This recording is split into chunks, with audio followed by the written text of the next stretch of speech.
Autre actualité à présent, cérémonie solennelle hier matin de remise de l'avant-projet de loi organique fixant l'organisation, la composition, les compétences et le fonctionnement de la Cour des comptes et des chambres provinciales. Le dit rapport qui introduit les réformes entamées par cette juridiction a été remis au ministre de Relations avec les institutions constitutionnelles en présence de plusieurs membres du gouvernement. Stevie Oyan-Mesu et Gérard Bagnagna pour le point.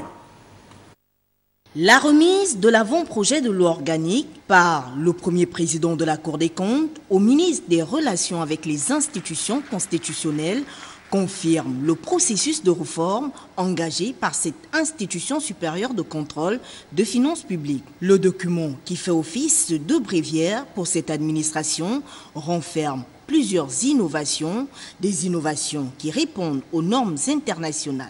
Il n'y a pas que l'autonomie des chambres provinciales, mais ce projet de loi organique prévoit également le mandat des chefs de cette IEC à 5 ans, renouvelable une seule fois.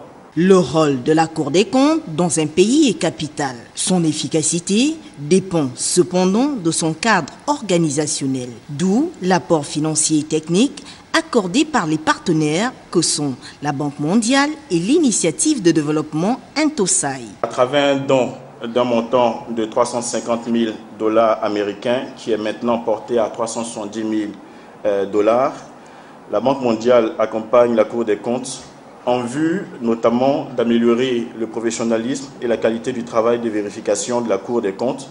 Si le Gabon prône pour une bonne gouvernance financière, le draft arrive, lui, dans ce cas à point nommé. Il suivra la procédure de validation par toutes les parties concernées.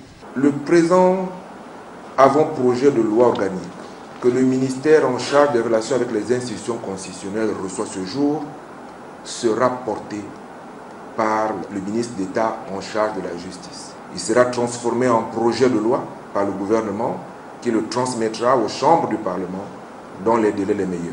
La promulgation officielle de la loi organique fixera désormais les compétences et le fonctionnement de la Cour des comptes, la plus haute juridiction de l'État en matière de contrôle de deniers publics.